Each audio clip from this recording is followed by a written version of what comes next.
That video from Phil.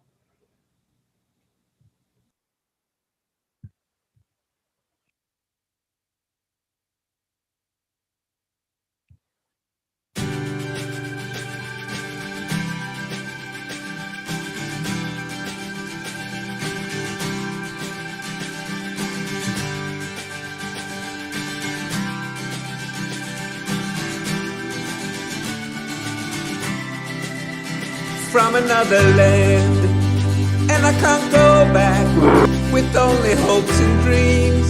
A small bag on my back, look into the eyes of those you want to turn back. We're just the same as you. Stand with us, the system betrays you. Dogs of war divide us, unity saves you. Solidarity sets you free.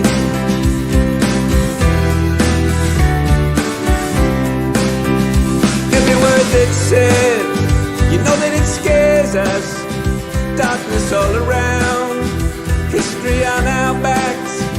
Every hateful act is a step you can't take back on a road that's straight to hell. Stand with us, the system betrays you. Dogs of war divide us, unity saves you. Solidarity sets you free. Solidarity sets you free. Stand with us.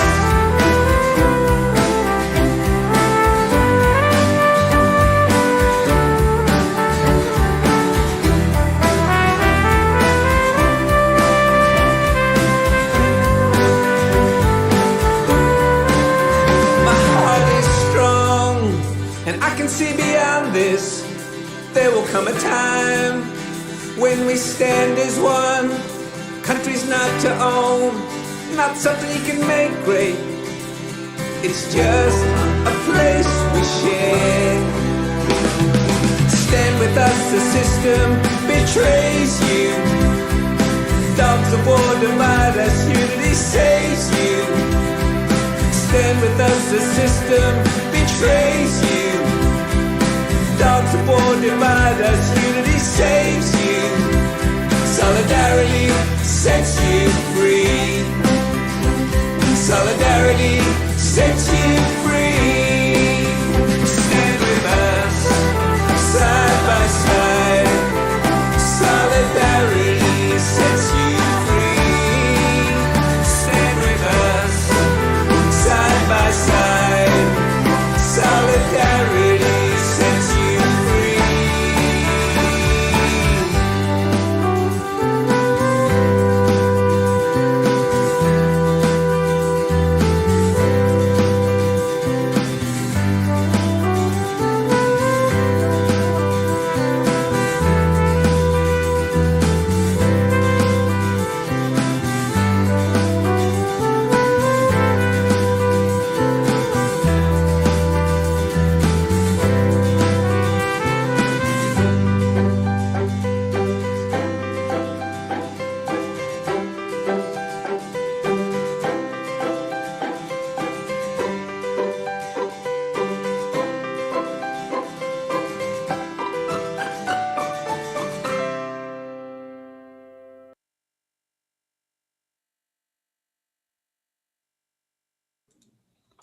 Hi everyone, hopefully we are back and with sound this time.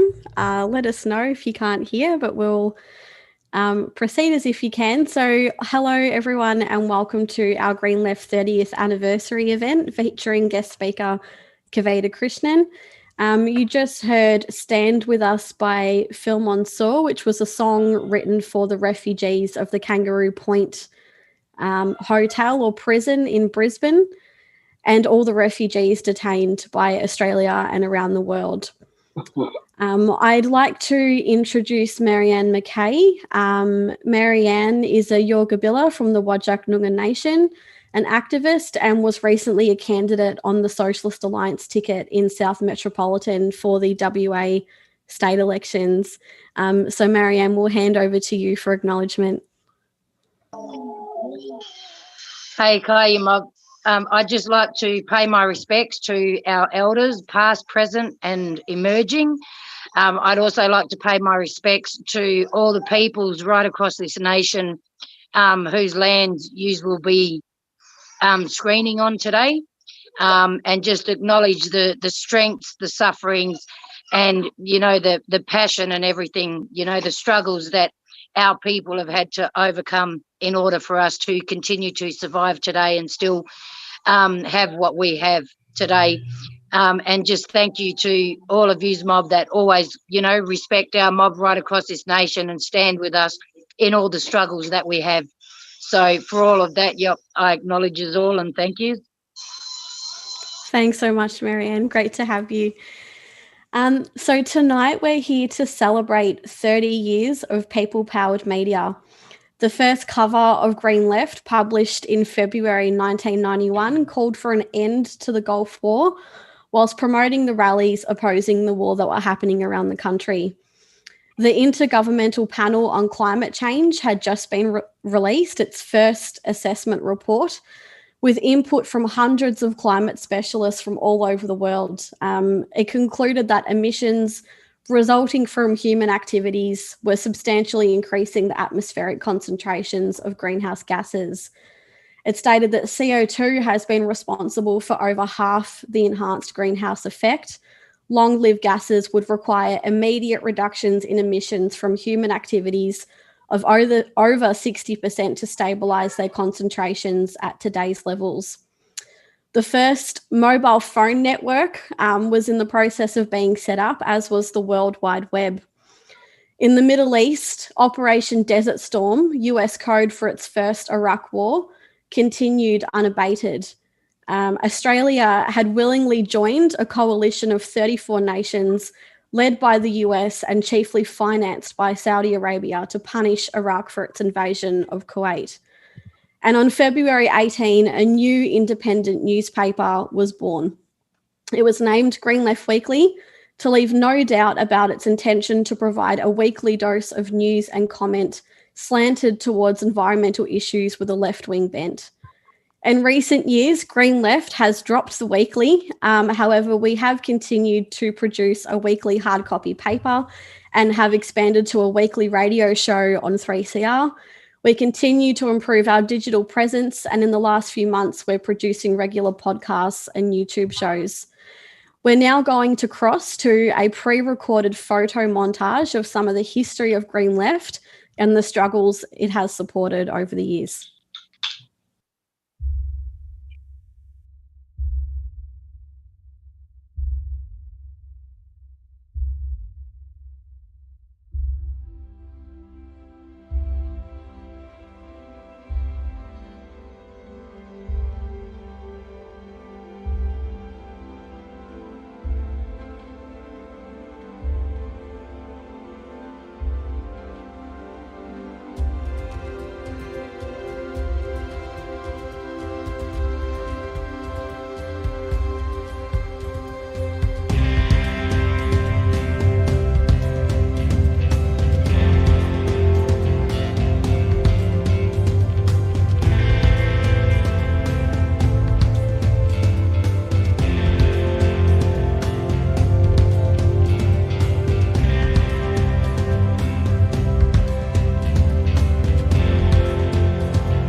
So our honoured guest for this evening is Kavita Krishnan. Kavita is a fighter for the rights of the downtrodden and the dispossessed. And in her home country, India, the number of people living in poverty is at least 87 million people. Kavita is a feminist. She is the secretary of the All India Progressive Women's Association, and in recent years has helped spearhead a campaign across India against sexual violence. Here in Australia, we are rising to that challenge now in the recent weeks. Kavita is also a member of the CPI-ML Liberation Leadership and is a prolific writer and author. We invited Kavita to speak on an evening marking our 30th year anniversary because for us, it symbolises what Green Left is really all about, which is building international solidarity and learning from those in struggle. Kavita and her party, the Communist Party of India, ML Liberation, are very active in the farmers' campaign to protect their livelihoods. It's a difficult but inspiring campaign, which we'll hear more about from Kavita. Indian Australians and others, including Green Left, are helping to raise the profile of the farmers' campaign against the reactionary Modi Indian government. And there has been some pushback from more right-wing elements, particularly in New South Wales, but this is nothing compared to the repression that Indian farmers have had to endure whilst fighting for their basic rights to an income. After Kavita speaks, we will have time for a few questions. So please think about what you would like to ask. You can either type your questions into the comment section on YouTube, or you can join us in Zoom to ask your question directly. So Kavita, will cross to you, unmute and take it away. Thank you so much. It's a real pleasure to address all of you. And I have, since my student days, I remember reading, looking forward to Green Left Weekly, copies of Green Left Weekly, and taking a lot of interest in them, getting to know about how socialists maybe looking at world events through the Green Left Weekly, and of course learning a whole lot about Australia as well. So I'm extremely happy. Congratulations to Green Left. And well, today you've asked me to speak about the protests of Indian farmers against the farm laws. And so I'll try and just outline what has been happening here, where the movement began and where it is at right now. And I'll try and keep it short so that then we can have a lot of time for questions, because I think that might be better. So it's about 1:45 where I am. Let me try and keep it as short as I can, because I'd love to respond more to questions that people have. Well, what are these farm laws? Now, this Modi regime has chosen the pandemic period to push through these farm laws in Indian Parliament. In the upper house of Indian Parliament, they knew that they lacked the numbers, and so they refused to hold a proper vote, and instead they declared these laws passed by voice vote. This is unheard of, absolutely, in parliamentary proceedings anywhere, but this is the way the Modi regime functions. And they have pushed through these 3 laws and are trying to claim that these 3 laws are actually laws that will transform the lives of farmers for the better. So their claim is that these laws are basically there to liberalize Indian farming, the Indian farming sector, to allow big corporations, including non-Indian, transnational corporations, to do business directly with the farmer. They're claiming that they're going to do away with middlemen and so on. And so they're basically claiming that the farmer's income will be raised as a result of these laws. But the farmers know a lot better, because they have immediately realized that what these 3 farm laws do when taken together is that the first thing they do is to remove a list of important food commodities from the Essential Commodities Act list. So basically, there being on an Essential Commodities Act list means that you're not allowed to hoard them.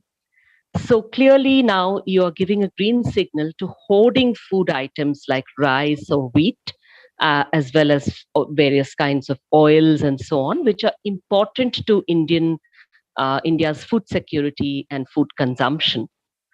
This will mean that if corporations can hoard these items, basically they can control the entire market, they can control what price things are sold at, and these will affect not only the farmer, but also the consumer. The other thing they have done, which the farmers are opposing, is that they have basically removed the provision for a minimum support price. I'll explain what that is. The minimum support price, as well as certain government markets where farmers can sell their produce. Now, it's true that right now, before these farm laws came into being, all farm products could not be sold at these farmers markets, at these government controlled markets, at a minimum support price. Minimum support price was offered only for a controlled list of commodities, and usually the government would procure products, especially rice and wheat, at a minimum support price, and then these items would be sold through the public distribution system, which is a food ration system, to the uh, consumers. So essentially, it was procurement at this minimum support price, of course, helped the farmers, but also it was important to ensuring that India's poor, and you heard just now that more than 70%, 80% of India's people are basically extremely poor. And so for them, this would be a lifeline to get at least a certain minimum of food rations in the home every month. Now, all this basically stands to be taken away by these farm laws. So the farmers protested as soon as the laws were enacted. They had been protesting before that against the possibility that the laws would be enacted. Naturally, Punjab, being a state in India where the capitalist agriculture in a portion of Punjab, it has already had an effect for a very long time. So they know what that's all about. There have been attempts at corporate-led farming over there. There has been a so-called green revolution over there. And so they know the impact of this on the environment, on food safety, on a whole lot of on farming. And also, you have the most organized farm unions in Punjab. So, naturally, the Punjab farmers have been the backbone of the movement. And a large number of farmers from Punjab are from the Sikh community. So, the Sikh community is a minority community inside India, which in the past, especially in the 1980s, has faced a lot of state led violence, and including a state-led massacre in the wake of Indira Gandhi's assassination when she was prime minister in Delhi. So these are just the backdrop of this movement. Now, it's not just Punjab farmers, however. The government would like to say that these farm protests are basically limited to Punjab, limited to big farmers, limited to large farmers, and that the laws are going to benefit small and marginal farmers. This is a complete lie. And farmers all over India have been protesting. Farmers in states that are not as well off as Punjab have been protesting, because they are all saying that we never asked you for this. If you are claiming these laws, removing the minimum support price, removing the government controlled markets, are a gift to us, we never asked you for this. What we asked you for was more minimum support price coverage for all crops and more government procurement through the farmers' markets. And we wanted, in states like Bihar, where the farm markets had been removed in 2006, they had been asking for a return of the farm markets. So basically, they knew that these things, that the law is forcing something down their throats and in their name, which is something that they never sought in the first place at all, and which is damaging to all sections of farmers. If it is damaging to these relatively more privileged farmers, it is far more damaging to small and marginal farmers. The reason is obvious. The reason is, and this has been established by people who understand agricultural markets extremely well. It has been laid out in great detail by people, and I'll just kind of briefly mention, what these laws are going to essentially result in. So what's going to happen is that, far from removing the middlemen from the process of selling crops, um, and getting crops to the market. What is happening is that instead of one middleman, it's going to be several, around 8 separate middlemen. It's going to be an entire process, and the process is such that basically the corporations which will want to buy directly from the farmer, will have a great deal of control. The contracts for which this law makes space, contracts between the farmer and the corporation. India has, in certain pockets of India, there have already been contract-based farming efforts. And so farmers have come forward who have experienced those, and they have said that, look, these contracts are extremely unfair. What happens is that the contract may state that we need a particular size of potato or a particular shape of potato. And if your product, they can renege on their contract by claiming that the potato is a smidge smaller or a smidge bigger or a slightly different size or something like that. So the corporations have all kinds of excuses to go back on their word in the contract. And naturally, just as the government does not protect labor laws, they are not going to protect contract laws either. They're not going to protect the farmer when it comes to the contract law. They're going to protect the corporation. The other thing is that the corporations will have a lot of once there is no, see, the government is claiming that what's the problem? The law does not say that they are abolishing the government controlled markets and minimum support price. So they're saying that will go on, and you'll have this the option of selling to corporations and so on at the same time. But that's not true, because the farmers have pointed out that once you create an ecosystem which is led by the corporations, essentially the government-led minimum support price and the government-led government-controlled markets will die out. And even if initially the corporations basically offer a much higher price, at the end of the day, when they have a monopoly over the market, they are going to control how much the farmer is paid, and the farmer stands to lose extremely badly. And the smaller farmers, the marginal farmers, actually have far less bargaining power than the relatively more privileged farmers.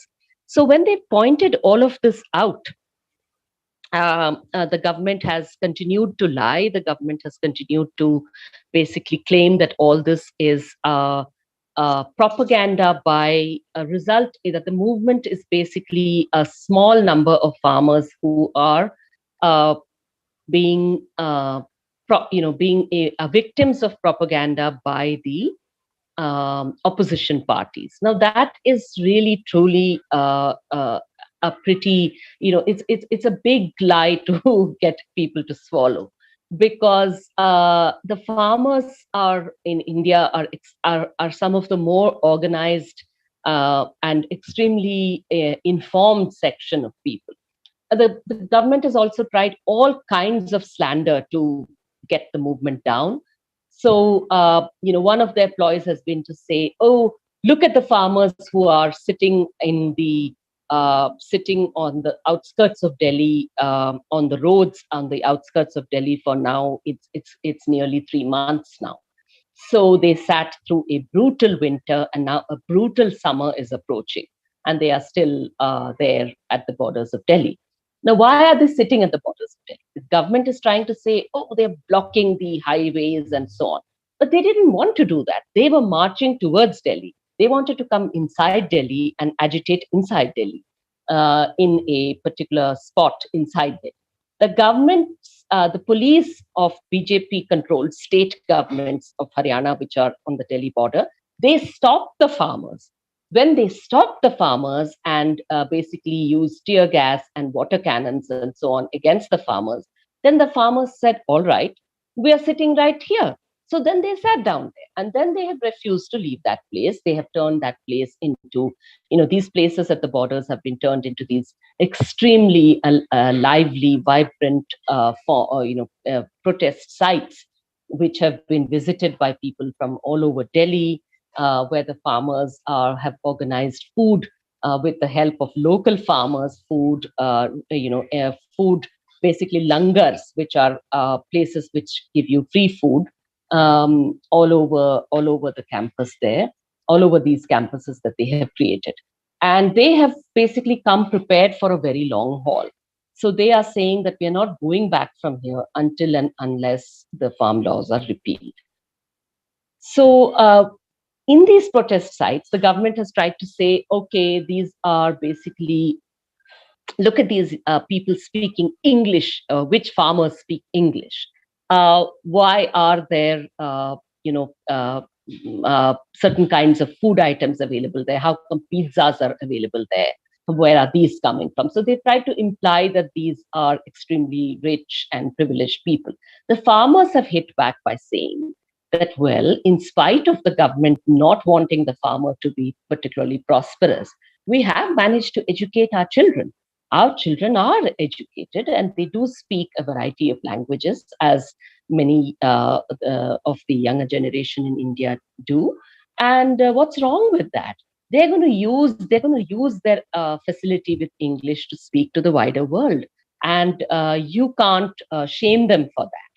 Then the other ploy has been to say, oh, look, women farmers are being kept in these protests against their will. And it is actually the Chief Justice of India who said this, saying, oh, I'm extremely concerned. Why are the. So he was basically batting for the government when he said that, okay, I'm ordering the farm laws to be kept on hold for some months for a limited period of time. And he, in his order, spelt out why. He said that, maybe this will help to farmers' leaders to persuade the farmers to go back home. But he also said that I'm very shocked to see women farmers being kept in the protests. So I want an assurance from farm leaders, lawyers, that the women farmers will be sent back home immediately. Now, women farmers, of course, farmers rejected this stay, and there isn't a stay on the law now anyway. But on the laws now, but the women farmers responded with a lot of indignation and anger. So they actually held a women farmers protest day separately on 18 January, where they invited women from all over the country to join the protest. And they basically asserted the fact that women are farmers. We are farmers. And women find it hard to be recognized as farmers in India. They are not, they find it hard to get the kind of, say, subsidized water or subsidized pesticides and so on, subsidized seeds and so on, to which some of the farmers are entitled. They say that we have trouble being recognized, but we demand recognition as farmers, and we are women, and we have every right to be in protests. They did a hat tip to the Muslim women who led the protests last year against the Citizenship Amendment Act. And many of them also spoke about being inspired by those protests. And they said that, we are women and our place is not at home. If we were back home, we would actually be out in the farms, out in the fields, working. And now we are out here. We are out here on the streets trying to protect our farms. So our place is right here on the streets, in the resistance. So this has also been a very remarkable aspect of this movement, where you have women at the protest sites, leading protests, organizing speeches, organizing the protest dais and so on, while the burden of cooking and cleaning and so on has been largely borne by male farmers. Now, these are farmers who are coming. Many of them are coming from communities that do not have this kind of a culture, where this is new to the culture, and yet this is happening, which is quite remarkable, and it is being remarked upon. So the other thing the government has done is that they have tried to imply that because there is such a visible presence of Sikh farmers in the protests, they have tried to imply the Sikhs are a minority. And there was a movement in the 1980s demanding a separate state, a separate country of Khalistan. So they have tried to imply that these Sikh farmers are basically, they are funded by Khalistani elements, that they are that they are secessionists and seditionists, and so on and so forth. So farmers have responded to that as well, saying that that is completely, there is absolutely no basis to be claiming this. Now, on the 26th of January, which is India's Republic Day, the farmers, usually there is, on that day, basically every year, the government organizes a military parade. So it is a sort of display of military hardware and a sort of militarized patriotism on display. And every state in the country has these floats which they prepare, and the prime minister is there to, the president is there to take the salute, and the prime minister speaks, and so on and so forth. So the Red Fort itself is the Red Fort, which used to be, which was first built by the Mughals, is one of the important sites where the speech is given, and so on. So a lot of people come to watch this march, all of that. But this time, the farmers said that the republic belongs to us, the public. And so we are going to hold a farmers' tractor parade on the same day from the borders of Delhi. And they will pass through Delhi and then go back to their farm sites, protest sites. So, so they did this, but at some places, a small number from the thousands, that was an absolutely amazing sight, with thousands upon thousands of farmers, more than those who were sitting at the borders. They all came with their tractors from various states, and they participated in this parade. And you had local people from Delhi, instead of watching the military parade on TV, they were out here on the streets welcoming the farmers. They had, cooked things in preparation to serve the farmers, and they were serving water to the farmers, and they were saying, this is our privilege. We are so happy to see the farmers on the streets of Delhi. The farmers feed us. Today we will feed them. Today we are happy to welcome them in our midst. And they were saying that the government should listen to the farmers. So on that day, a small number of the protesters basically went towards the Red Fort, which was not supposed to be on the route of this tractor parade at all. So they went there, and some of them basically hoisted some of the flags of their protest flags. So these protest flags included, among other flags, they included farm union flags, but they also included a flag which is associated with the Sikh community, which is a sort of religious flag. It is not a Khalistani flag. It's not a separatist flag. But the Indian media, which is basically in Modi's pocket and which is controlled by big corporations, so they hoisted that flag. So the media basically picked this up and blotted out all images of the massive massive parade which had taken place peacefully all over Delhi. Instead, they focused on this part and said that, oh, look, Khalistani elements have taken over and they are doing something which is anti-India. They're trying to bring down the Indian national flag, the Indian flag from the ramparts of the Red Fort, and they're trying to instead hoist this Sikh flag. That is not true. That's not a true description of what happened. In any case, it was also a little suspicious that happened, that particular incident, because the person associated with leading that incident is also known to be actually someone who has campaigned for the ruling Bharatiya Janata Party in the past. And so his credentials are pretty dubious, and the farm unions basically disowned this protest and disowned that person in particular, and said that that has been done to distract attention from the kind of parade which the farm leaders had actually decided on and held peacefully. Also at a place called ITO, which is the income tax circle, where it's an income tax building. So that's an important sort of crossing in Delhi. So at that crossing, the police had attacked farmers. They had set up barricades and they had prevented farmers from going forward. At those barricades, one farmer was killed, and his family members and the other farmers who were there said that he was shot by a police bullet.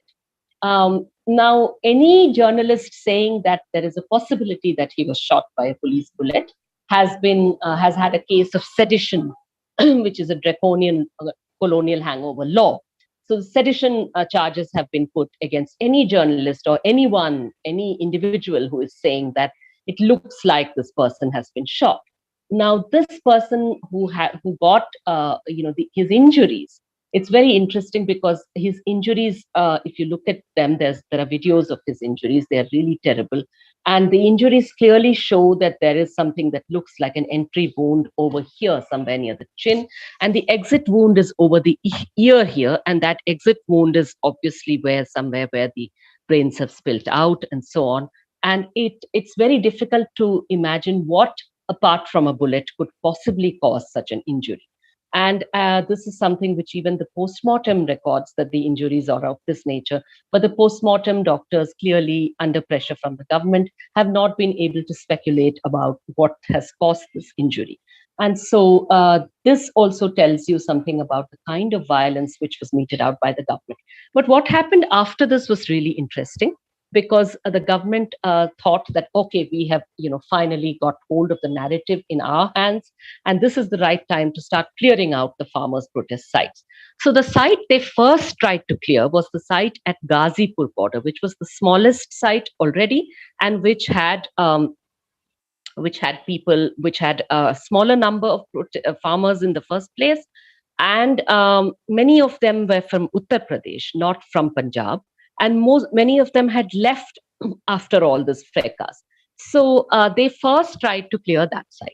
Now, one of the leaders at that site is somebody who has actually in the past worked with the Bharatiya Janata Party. He is someone who has expressed Islamophobic sentiments and all of that. So the government expected it to be easiest to clear that site.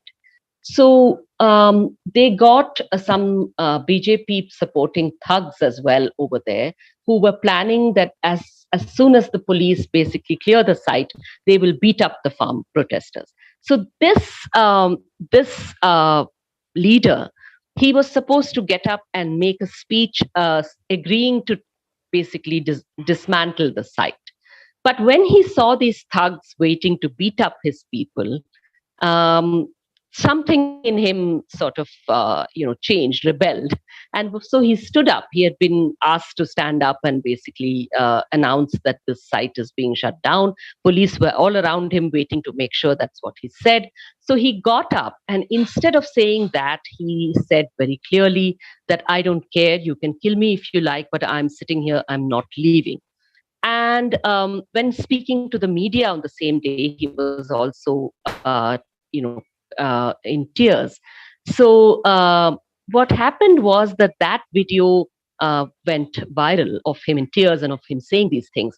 And overnight, Ghazipur became the most happening protest site because farmers from Western Uttar Pradesh flooded to the site overnight. And all over Western Uttar Pradesh, there have been these huge farm demonstrations, massive farmers gatherings, basically what they call farmers' panchayats, so farm council meetings, all over against the laws. Now, this sort of threw the government for a toss completely, because this was not something they had anticipated or expected, and they basically had, done a huge self-goal.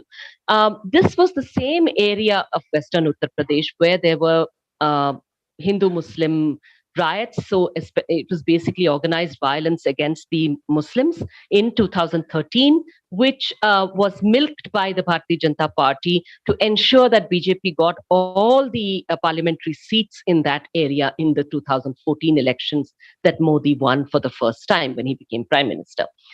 So this time, you have the same farm leader who participated in those issues basically saying to farmers that this time we are not going to be divided. There are Muslim farmers, there are Hindu farmers, but we are farmers first. We refuse to be divided, and expressing regret for the violence that took place in the past and all of that. So all these are sort of politically also extremely relevant. You also probably know now that the farmer leaders have a lot of cases against them, including under the draconian UAPL law. I can speak more about that in the Q&A. And at the same time, that environmental activists who had gotten people like Greta Thunberg to tweet in support of the farmers, these are young activists. They have been arrested. They have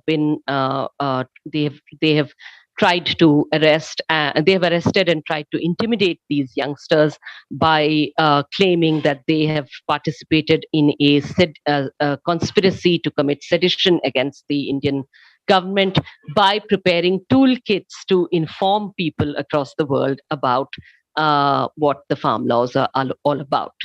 Exactly what I'm doing today with you. So you can imagine what the atmosphere here is like. But in spite of all of this, the farmers are standing strong.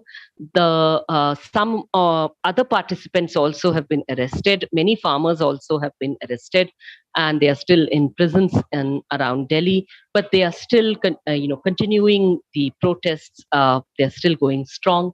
I will leave what I'm saying here now, and basically we can open up for Q&A. Fantastic. Thanks so much, Kavita. It's great to have you. So we have had one question come through via the YouTube chat. So just a reminder, if you have a question, you're welcome to put it into the YouTube chat, or you can click the Zoom link and you can join us in the Zoom room and ask Kavita your question directly. So the first question that's come through, Kavita, is from H. Scott. He just says, "Hi, Kavita, great to hear from you. As for their question, the world over, we are seeing a rise in the far right.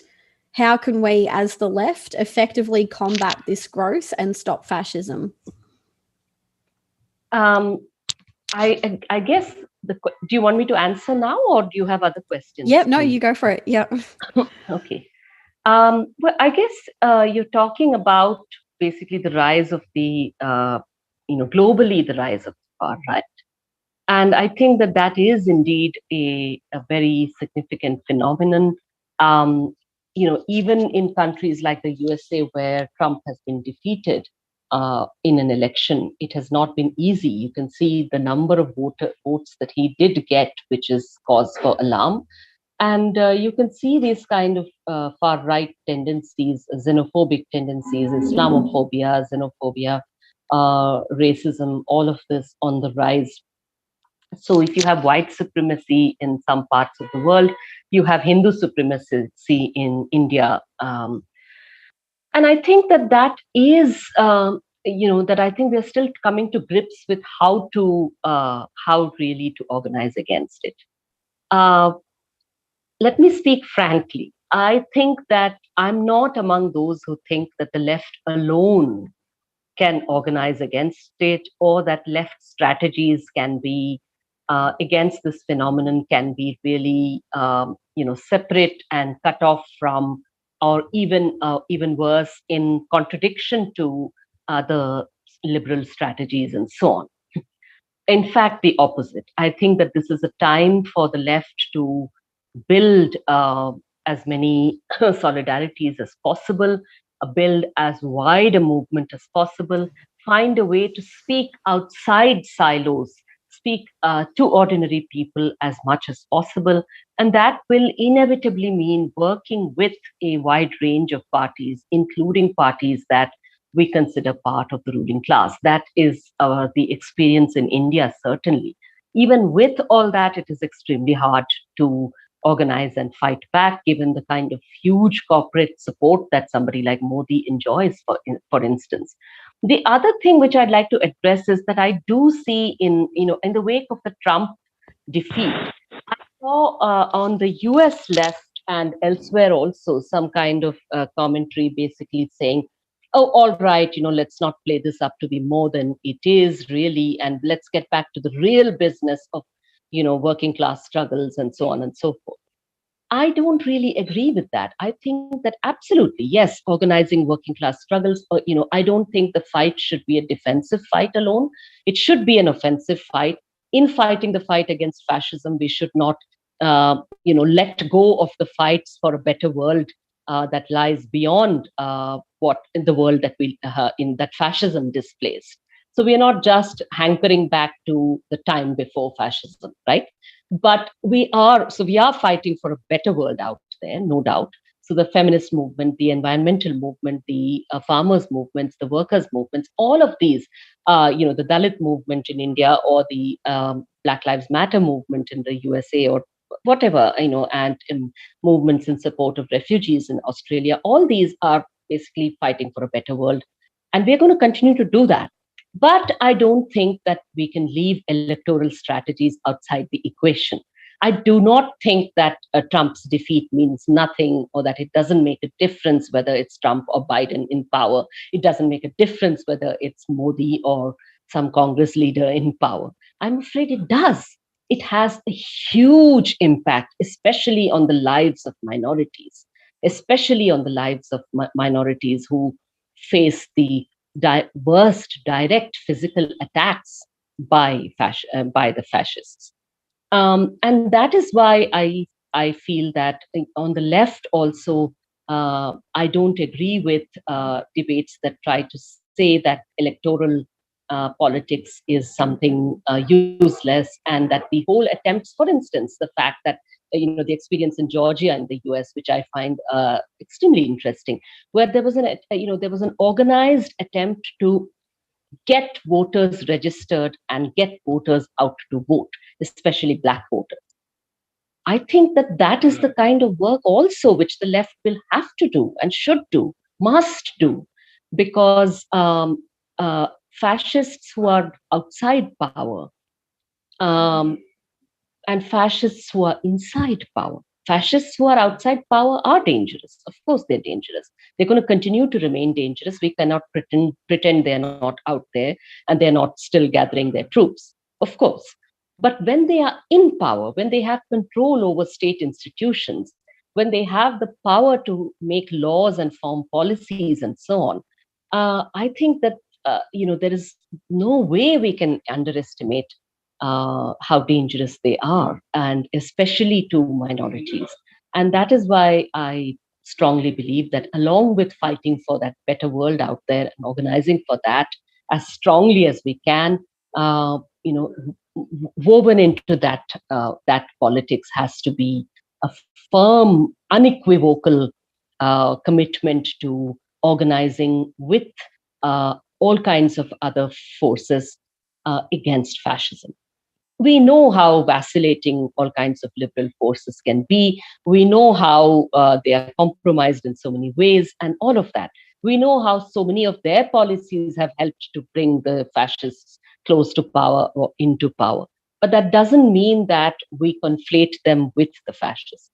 Speaking from India's experience, at least, I would say this very clearly.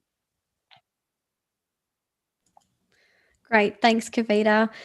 We do have a couple of people that have joined us in the Zoom call. So if they can just clarify in the chat, if they can respond that they're here for a question, and we'll come to you next. We've got another question from the YouTube chat from Kamala. Thank you so much, Kavita. Interesting to hear of the role of women farmers are playing. What has been the response from organised industrial and other workers to the farmers' mobilisation? Hi, Kamala. Good to hear from you. And I'm glad you asked that, because I organized unions and workers' organizations across the country have held many actions in support of the farmers. And they have taken pains to basically go to the working class and explain how these laws will affect workers as well. For instance, how it will affect food rations, how it will affect democracy in general, of course, but also especially how it will affect food rations and the availability of subsidized food rations for the poor in India. So there have been many protest actions of this kind. Workers have also organized things like health camps. I know that on the borders of Delhi, many of the health camps and the medical camps and food camps that have been organized to ensure that everyone has access to medical care and enough help and so on.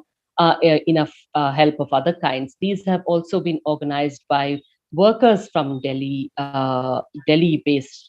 workers' organizations and workers' unions. So the workers are extending support in every way that they can. Absolutely. Thanks, Kavita. So we're going to cross to Sydney Central, who are gathering in person there. And we've got a question from Khalid. So over to you, Sydney.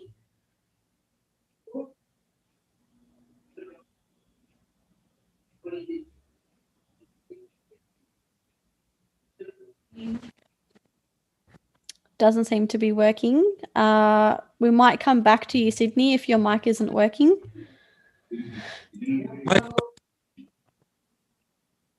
Yeah, no, it's not working. That's fine. We'll come back to you. You're going to need to fix your mic. We do have other questions coming in through YouTube, though. We've got a question from Lalita. She says, "Hi, Kavita, good to hear from you. Would you describe this battle against Modi and capital as the spearhead at an international level against capitalism?" I think it should be one of the important fronts, certainly, because Narendra Modi is backed by, his relationship with large capitalists in India is especially significant. Gautam Adani, who is one of the richest men in the world, his fortunes have risen along with the political fortunes of Narendra Modi. His wealth has risen along with Modi's political rise, first in Gujarat and then now in India, all over India. Adani, as you know, is somebody who is now attempting to get there are protests in Australia against Adani because Adani is wanting to set up projects which threaten the coral reef ecosystems, and there are a lot of protests against Adani here as well in Australia.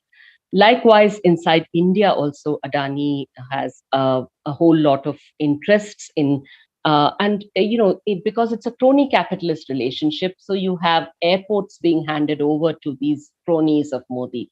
So entire airports are being privatized, handed over to Gautam Adani or to Mukesh Ambani, the two closest cronies of Narendra Modi, corporate cronies of Narendra Modi.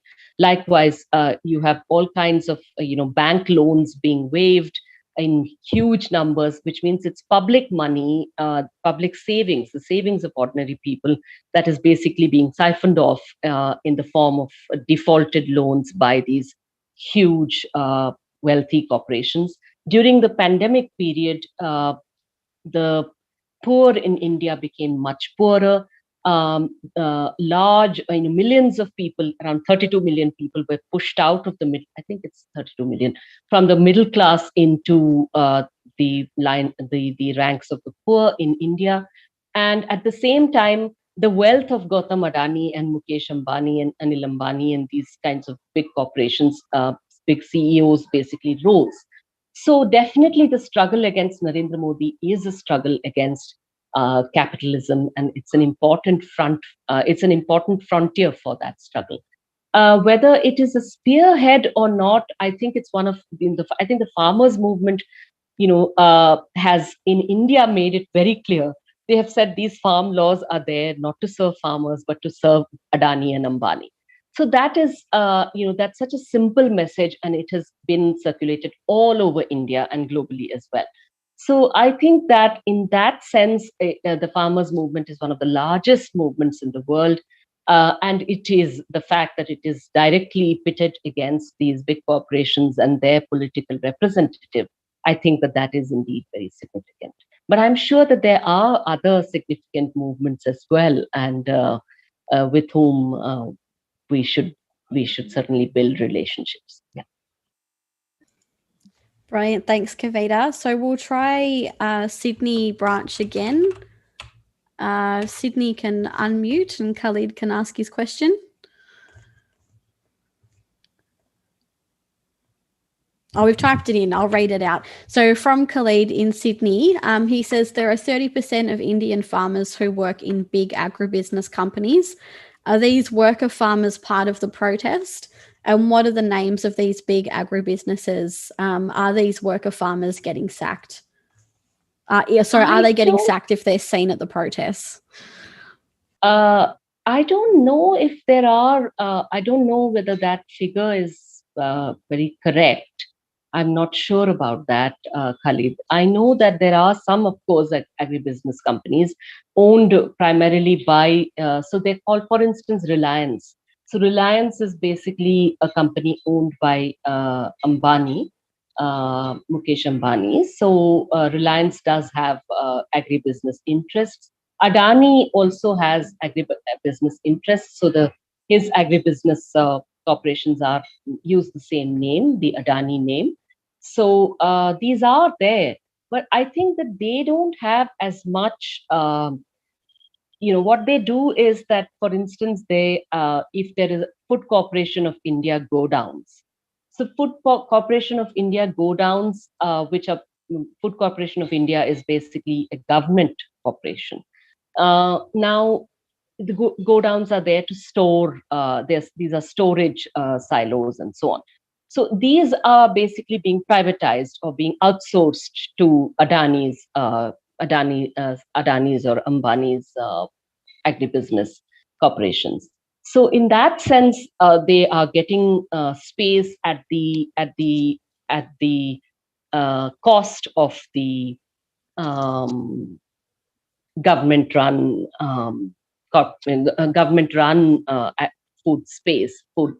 food business space. But right now, they do not have as much space as they would like to. These three laws are basically what are there to pave the way for them to essentially gain a much larger control over the Indian agriculture scene. And if they're I don't think their employees would be in that high a number. I'm not sure if I read the 30% of workers thing right, but that would mean quite a large number, and I don't think their employees would be in that number. But I strongly suspect that if their employees have not yet protested in the shape of employees unions or whatever from these agribusiness corporations. If they were to do so, it would certainly mean that they would lose their jobs. So that is probably one of the reasons why we haven't really seen those kinds of protests. Thanks, Kavita. We've had 2 more questions on the YouTube, and then unfortunately we're running out of time, so we'll need to move on to Sam.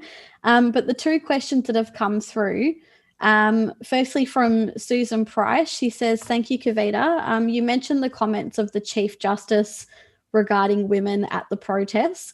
To what extent have those comments coalesced support from women in India for the farmers' protests? And the second question is from Paul. Could Kavita please explain more about the sedition laws and how do these affect a charged individual? Yeah. So, Susan, since we have limited time, and I did kind of address the women's response to the Chief Justice's remarks, I think I'd rather spend the time that I have on these laws. So these laws, it's very important to understand what these laws are. The Sedition Law, as well as the Unlawful Activities Prevention Act, the UAPA. These are the 2 leading draconian laws right now being used to arrest people without due process in India, basically just for the crime of dissenting against the government. These have been used to try and intimidate journalists, students, writers, ordinary citizens, activists in various movements, you name it. But I want to explain that, of course, both these laws have been in place before the Modi government. But the Modi government has stepped up its direct usage of the sedition law. The sedition law is basically Section 124A of the CRPC. And under that, you can, the Supreme Court of India in previous judgments has tried to lay down some restrictions on the use of this law. So they have said you cannot say that the mere use of language, of words, even if someone says Khalistan Zindabad, so long live Khalistan, that does not amount to sedition. Even if someone says, I want an independent Kashmir or whatever it is, you cannot, that in itself would not amount to sedition. They have said that it has to be backed by a credible threat of violence. You have, if it is a call to an act of violence, then it would qualify as sedition. I, of course, am of the belief that the sedition law should be, junked entirely. But as of now, this is what the Supreme Court has said about the use of the law. Now, what happens is that in practice, when somebody is being arrested or accused under this law, these restrictions are completely, nobody is looking at them. So you have had student activists, charged under this law. You have had journalists charged under this law. And of course, eventually, when the thing comes to trial, perhaps a court will say that, okay, this doesn't qualify as sedition. But till then, basically, the process is the punishment for you. So that is, but under the sedition law, most of people arrested under this law do get bail within a couple of months, 2 or 3 months, they're likely to get bail. The Unlawful Activities Prevention Act, on the other hand, is a completely different thing altogether. Under that law, this law has been souped up by the Modi government. Under this law, anyone can be arrested on a whim by the government for anything. It doesn't matter how ridiculous the charge is. They can say that today I'm speaking to you, and this is, by speaking to you, I'm trying to organize an armed insurrection. It doesn't matter. People can say, what nonsense is this? It doesn't make any sense to say this. But it doesn't matter how stupid the charges are. You can be arrested under the UAPA. And once you are arrested under the UAPA, no judge can have the discretion to give you bail. So they cannot grant you bail no matter how nonsensical the charges are. So you have people in jail for more than 3 years and counting now under the UAPA law. These are India's leading human rights defenders, leading lawyers who have worked for people in conflict areas and Adivasis and workers who otherwise do not get any kind of legal aid. And they have been put in jail. Likewise, last year, protests, those who participated or supported protests against the Citizenship Amendment Act have been jailed, and they're still being jailed under this law. And it has a silencing effect. It has a chilling effect, because people know that if there's a danger of being arrested under UAPA, then you'll have to think many times about whether or not you are willing to basically sign away years of your life, maybe forever, because who knows, by the time this comes to trial, basically that you can be held without bail or trial indefinitely. Eventually, when the case comes to trial, what shape will India's democracy be in then? What shape will India's courts be in then? Who knows, So it's a gamble. And so the government with this law is basically trying to squeeze the space for protests. They want only those who are, people like us, who are committed, at all costs to keeping protests alive. They just want only the likes of us to be protesting. They do not want ordinary youngsters like Disha Ravi, like these environmental activists and so many young students and so on to be protesting. So then they say, the Prime Minister himself says, protests are done only by these Andolan Jeevis. Andolan Jeevi means somebody who lives for movements, lives for the movement. It's a nice word. I'm happy to be an Andolan Jeevi. But the point, I think, is that they want to say that only some people who are basically stand up in every case and they protest at every issue, they are the professional protesters, let them be. Other ordinary citizens, they want to deter them from protesting, and the UAPA is a very effective law to prevent them from doing this. And of course, what courts could do to challenge this law, what judges could do to say this law is unconstitutional, they are certainly not doing. Fantastic. Thanks so much, Kavita, for your time and for answering all of our questions. And thanks, everyone, for engaging and sending those questions through. I'd now like to introduce the National Co-Convener of Socialist Alliance and Fremantle City Councillor Sam Wainwright to launch the Green Left Fighting Fund for 2021. Sam, we'll hand over to you.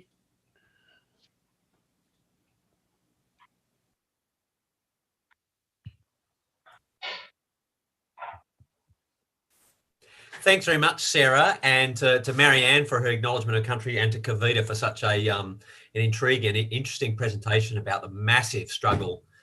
Sorry, Sam, can we get you on camera? You can. There we go. So Perfect, thanks again. thank you. Yeah, fantastic, intriguing presentation, Kavita. Just the size of the human outpouring in India is really fascinating stuff. We enjoyed it massively. And a big happy birthday to Green Left as well. 30 years is a huge achievement. I think we really need to celebrate. I can remember when the first Green Left came out back in early 1991, and the emergence of Green Left on the street was framed by two things in particular: the struggle to stop the Gulf War, the first Gulf War, and also by the collapse of the Soviet Union. And so it was really posed for us the need to present a vision of socialism for the future. And I think 30 years later, those challenges continue, but we're joined by other really pressing things. The impending environmental catastrophe that capitalism is trying to create for us all, and the grinding contradiction of imperialism, and the fact that as we know, we see this more recently in Australia, that capitalism can't create a just world for all, not least of all women. And it's the thing that we need for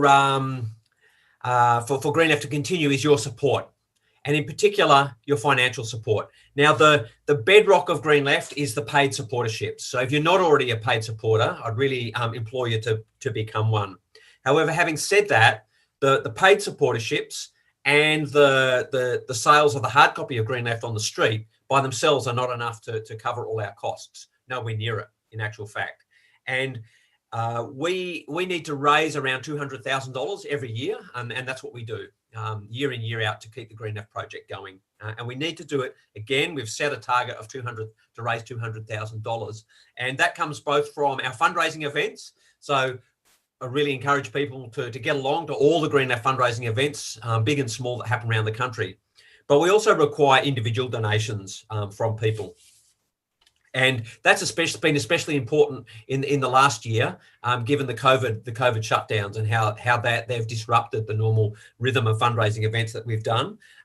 We were really lucky last year. An anonymous donor gave us $100,000, which was just amazing. And when I say it's an anonymous donor, it really was. We don't know who that person was. If they're out there, many thanks.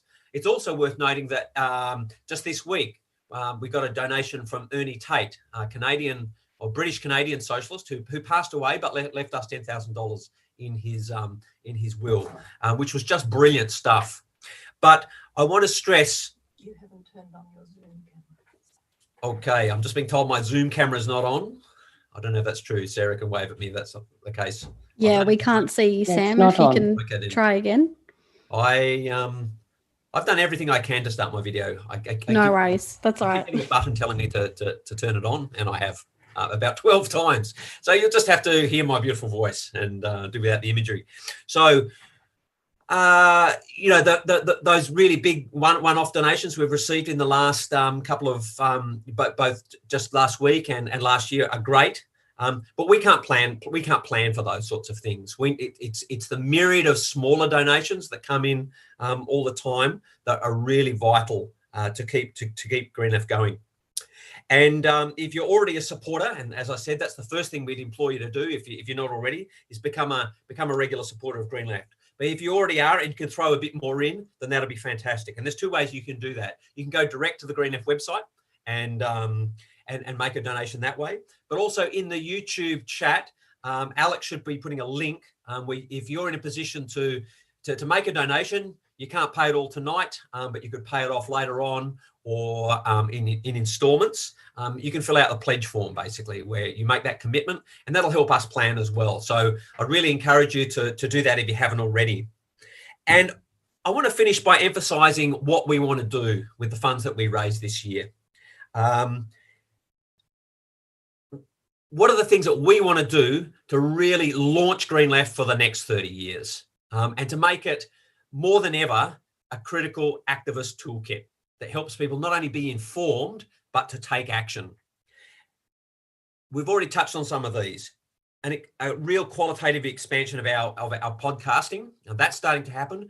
But we also want to set up studios in all the major capital cities, podcasting studios, where we're turning out good quality, regular podcasts engaged with the struggles of the moment. And those studios as well, we want to use as a platform for regularizing and improving our video production. That's starting to happen. And I think Sarah's already referred to the weekly in-depth chat show that's happening, that we stream via YouTube. Also this year, we need to do a qualitative improvement to our website. So we both need to improve the software infrastructure which sits behind the website, the stuff you don't see, but is vital for it to happen. And there's tens of thousands of dollars just involved in that. But while we're doing it, we want to inject new functionality into the website to make it more interactive and more useful. And so less passive, more interactive. And that there's a whole bunch of different things that could mean. Petitions, sign-on statements, downloadable flyers and posters, and all that kind of thing.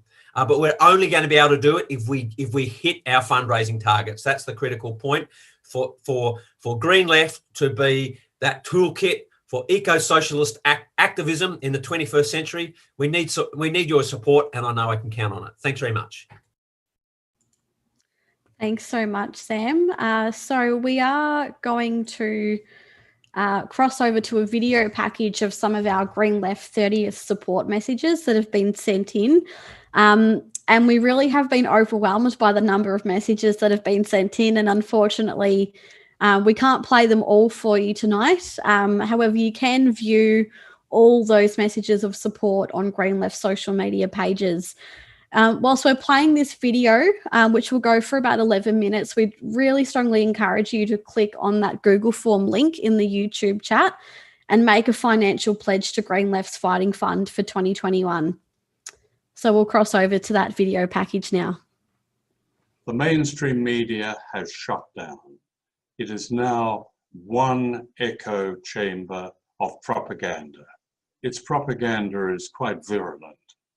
And that makes Green Left Weekly so important, because the true free press, the true open space, is in a newspaper like Green Left. I just want to wish Green Left a happy 30th anniversary.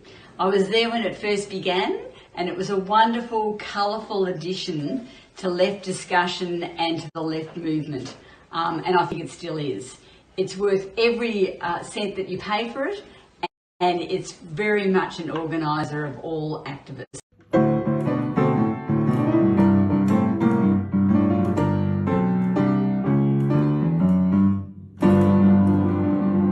30th birthday, Green Left. Thanks for keeping it real for the last 30 years. Green Left Weekly's been there, day in, day out, year in, year out, reporting on the stories that the corporate Murdoch media simply don't publish. Standing up for social justice, for human rights, defending nature, and speaking out on progressive issues within Australia and around the world. Thank you to Green Left to keep going for 30 years to support eco-socialist vision, empowering women, defending democracy, human rights and refugee rights, and also covering Kurdish struggle. Wish I was there celebrating with you, but due to lockdown in Berlin and expensive flights to Australia, that's not an option right now. But Green Left, having lasted, survived, existed for 30 years is an amazing milestone. And it's because Green Left is necessary. It's needed because it's a source of media that tells the story of ordinary people fighting for their rights. Well, it's happy birthday to Green Left Weekly. 30 years of providing independent journalism. And I've got to say, it's more important than ever that we have independent sources of journalism, as more and more of our media is concentrated in the hands of a few billionaires. When I'm finished with my Green Left Weekly, I've opened it to my favourite bit, my favourite article that week, and then I turn it inside out and I ask people if they would like to have a Green Left Weekly. The world, I believe, desperately needs eco-socialist solutions to the multiple crises we face. Green Left Weekly, I believe, has been an uncompromising voice for solutions to those problems. As we know, the current state of Australian media is absolutely dismal. Most of the print and electronic media is owned by the detestable Rupert Murdoch and others like him. And today I would like to propose a toast on Green Left Weekly 30th anniversary for its ongoing support and solidarity on covering all the atrocities and inequalities that have been happening in our continent. I always get copies of Green Left. Green Left always cover things connected to Sri Lankan left, particularly about the union stuff, particularly about the Tamil struggle. Big shout out to Green Left Weekly for all their tireless work for the last 30 years on covering so many social issues that affect us here in Australia. 3 decades of providing the essential news and analysis that the left in Australia and around the world needs to continue its fight against this destructive social order. I'm one of your ardent readers. I've been reading all this time. I even remember going back before and selling papers out the front of the Hoyts Picture Theatres. I think it was called Resistance then, but you've since become Green Left. And it's just been amazing to see this journey, to see you survive, which I think has been such restrictive, dreadful media laws in this country, Australia at least. So for you to survive and keep getting those stories, you know, there's high quality stories and articles that are written for people like me, Aboriginal issues, women's issues, climate issues, all sorts of things that keep me interested and keep me informed. So I'd like to thank you and wish you many, many more years to come. I want to hail Green Left Weekly because it is a tribune of the people standing against all forms of oppression and for all struggles for human dignity and human rights and standing as a beacon for a socialist future. We would like to congratulate Green Left Weekly and the comrades on their great work, especially their support to Kurdish struggle and the Kurdish female freedom fighters. We wish you all happy 30th and many more years working together for justice and peace and for women's rights. I first started writing for Green Left and distributing Green Left 8 years ago. I was a TAFE student at the time and it was my first mass rally up in Melbourne against the cuts to public TAFE, and someone gave me a pen and paper and they said go over there and write an article about this rally, and it just sort of went on from there. I've supported Green Left for the last 8 years because for me Green Left is a voice for the voiceless, and it's very clear that mainstream media not only doesn't care what workers have to say, what women have to say, what students have to say, but it is waging a war against us and against the climate. Congratulations Green Left Weekly on 30 years of continuous production. That's a massive achievement. We've been involved in every significant struggle, and I'm sure that Green Left Weekly will keep on being the voice of the oppressed. And I especially really look forward for Green Left because I think they give one of the best analysis. And another very thing very useful in the newspaper is their centerfold, which can be made into a poster. Hey everyone, Ezekiel Ox here, and I just wanted to say a huge happy 30th birthday to Green Left Weekly. Here's to 30 more. Thank you for reporting on all the important stuff, the activism and the progressive movements around the world. And we'll see you for your 60th birthday. I wish Green Left a happy 30th birthday. They've been a voice against the corporate media and for climate action and for the 99% for longer than I've been alive, so that's a great achievement. With the political and media landscape dominated by the interests of billionaires and Rupert Murdoch, the resistance of the Green Left is not just important, it is absolutely vital. Thank you for always putting people and the planet and fighting against capitalism front and centre. It's rare for news and ideas to be seen as fundamentally supports for activism, but that's what makes Green Left Weekly so important. Green Left occupies a really vital place in Australian life, so congratulations to everyone who's made it happen for 30 years. I would like to congratulate the 30 years of Green Left, and we are very glad the solidarity of Green Left with the Kurdish freedom struggle and freedom movement. I'd like to congratulate Green Left Weekly for 30 years of publications. For 30 years, Green Left Weekly has been publishing and amplifying the voices of those who need to be heard the most, of the oppressed, of workers, of women, of the colonised, of our First Nations peoples, and liberation movements everywhere, including the Kurdish liberation movement, which is very close to my heart. Congratulations to Green Left Weekly, and they've done great work, and they're doing amazing work, and they've been voice of peace and justice and freedom, and we're working together as more year ahead of us, and build a great world and be voice of everyone who need to be their voice be heard. 30 years of Green Left Weekly, what an amazing achievement. Congratulations to everyone involved.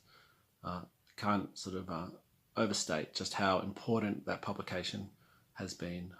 Been way ahead of its time, linking the ecological crisis and the need for a socialist change. I've been selling Green Left since 2013-14, and I love the conversations I have with it on the streets. Long live Green Left Weekly and happy 30th birthday. My dear friends of Green Left, congratulations for 30 years of reporting. You are an integral part of all those who fight for a better society. And we need you around, and we need you for many years to come. His place in Australia is almost historic, and all I can say is that I'm terribly proud to be associated with Green Left, to be able to do this endorsement, and I salute all the comrades who make it happen, issue after issue. Congratulations. So now, more than ever, we need alternative voices. And for over 30 years, Green Left Weekly has been such a voice, standing up for the 99% against the 1% of rich and mega rich who run the planet for their own benefit, and in the process, destroy the planet. It's stood up for combating the lies and half-truths peddled by the climate change deniers, and has been fighting for real change. So I would urge people to support the work of Green Left Weekly. I think it's crucial to the fight for a better world. We share and support your values. Let's celebrate 30 years of Green Left with freedom and peace. I really appreciate that it comes in the mail every week for me. Consider doing what I do and subscribe to Green Left Weekly. It's great to get that perspective every week.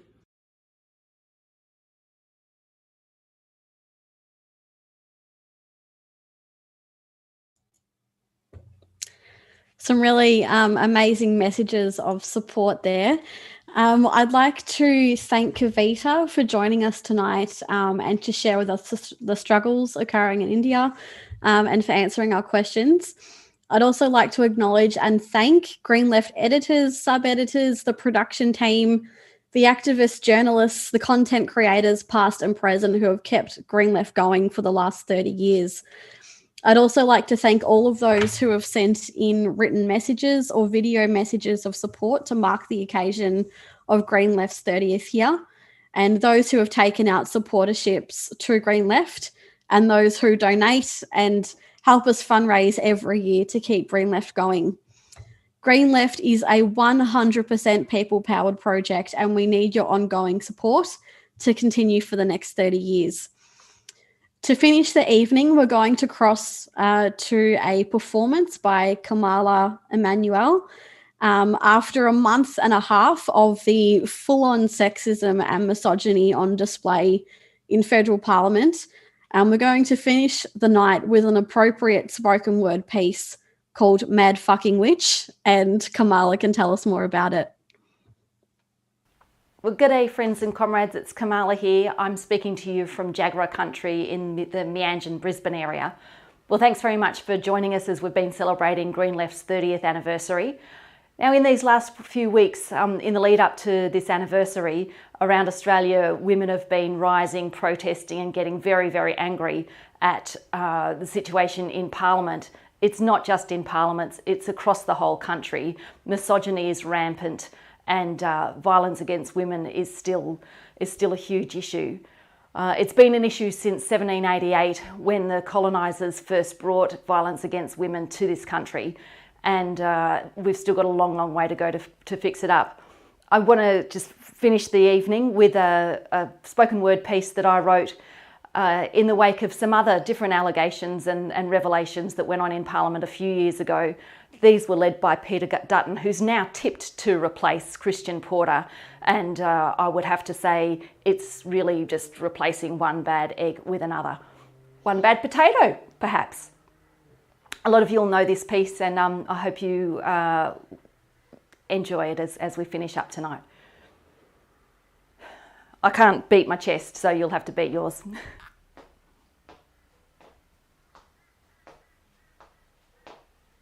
I'm a mad fucking witch and there's a minister I've hexed for his everyday misogyny, not just that one text. I'm a mad fucking witch. I'm angry to the core. As I shriek my words, I seek to settle a score. Peter Dutton, you stand accused of failing to protect the women abused on Australia's black sites for refugees on the mainland. And overseas, women like Abiyan, pregnant from rape on Nauru, you've refused her abortion. What's she gonna do? She is detained. Her rapist is at large. Just like you, he hasn't yet been charged. Nazanin, who became suicidal, assaulted on Nauru, you did worse than stand idle. You separated her from her family who loved her. They wanted to be near so they could support and hug her. Too many others, more than I can name, strip searched by guards, forced to feel the shame, the leering eyes, the threatening hands, saying they were looking for contraband, official abuse. You turn a blind eye, you cover it up. At least you'd like to try, but the truth is out. It's more than just that text. And this mad fucking witch knows what should happen next. You should get the sack and be made to stand trial for failing to prevent these deeds so vile, for failing to uphold the rights of detainees, of asylum seekers and refugees, of failing to protect those who sought our care, who came the only way they could by boat, not air. I am a mad fucking witch. I am a mad fucking witch. I am a mad fucking witch, enraged at what I see, and I will fight till all the refugees are free.